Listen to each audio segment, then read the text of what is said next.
It aired once. No warning, no brand, just a woman in white, walking through a burning hallway. After it ended, dozens of viewers reported headaches, nausea, and something far worse.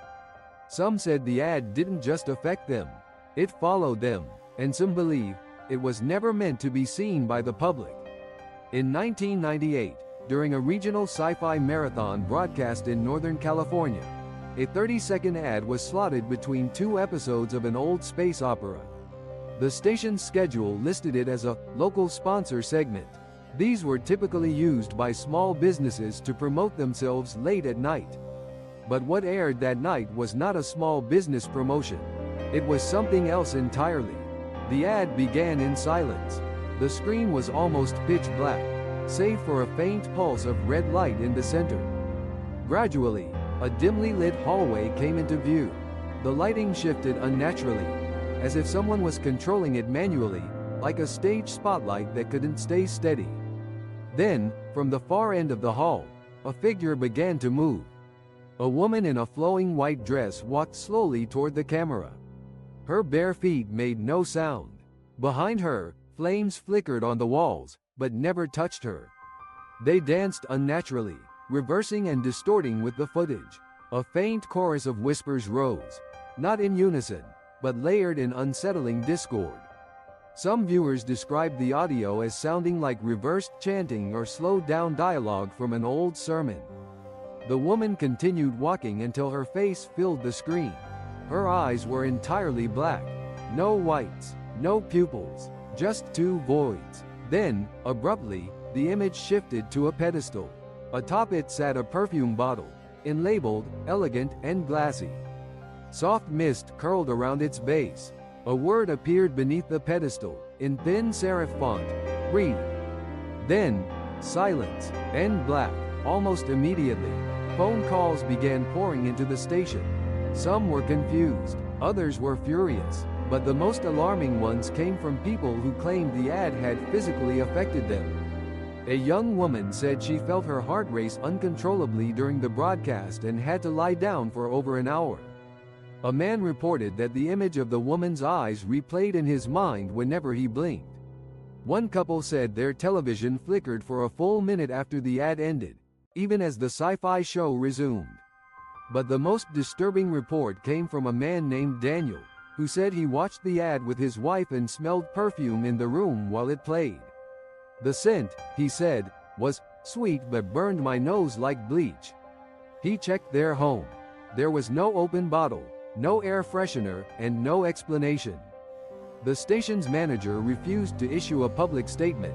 Internally, the ad was removed from the playback servers and marked as corrupted. Employees were told not to discuss it with the media.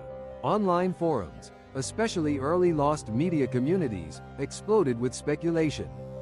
The word, REAVE, became the focal point. Many assumed it was the name of a perfume line, possibly avant-garde European branding. But a few internet sleuths traced the word back to Old English. REAVE means to plunder or carry away by force.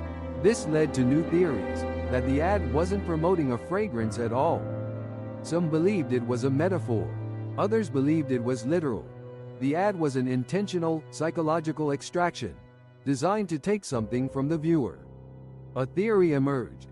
The ad was part of a failed military psyop test, broadcast under the radar to observe mass response. Another theory connected it to a discontinued luxury perfume brand that was rumored to experiment with pheromone-based triggers. Yet, no company came forward. No trademarks existed for the name, REAVE, in 1998. And no one recognized the actress.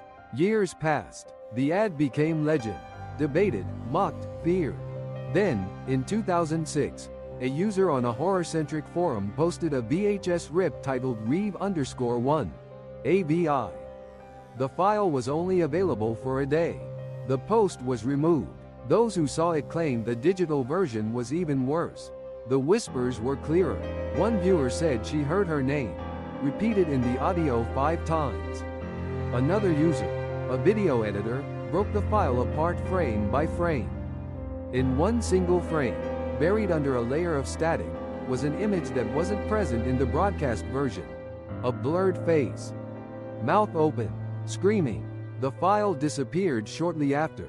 Users who downloaded it said their copies became corrupted. No working versions remain, but screenshots and analyses are archived on a few obscure sites. No one has ever identified the woman in the ad. She's never appeared in any known film, television, or advertisement. An anonymous poster in 2011 claimed she was a model from San Diego who had gone missing in 1999. They posted a scanned photo of a woman in a white dress holding an unlabeled perfume bottle. Police were contacted. No connections were confirmed, but those who compare the photo to the REAVE ad say the resemblance is undeniable. Some believe the woman didn't act in the ad. They believe she created it, or worse, that it was a warning. In the years that followed, more people came forward. Not just those who saw the ad live, but others, from different states, who described nearly identical commercials. One woman in Idaho said she saw a perfume ad in 2001 that ended with the same music and showed the word REAVE. Another from Toronto described an ad with a faceless woman walking backward through a burning room. No footage of these other versions has ever been confirmed, but they all shared one common thread. Every person who saw it felt watched. No company has taken responsibility. No brand has used the name REAVE, and the footage, even when recovered, refuses to stay alive. Was it an abandoned fragrance campaign? A psychological weapon? Or something sent out into the world to reach someone specific? Maybe the ad wasn't meant to be seen by everyone. Maybe it was only meant to be seen by you. This is Fade to Black, where the media they tried to erase comes back. Like, comment, subscribe, before this channel disappears too.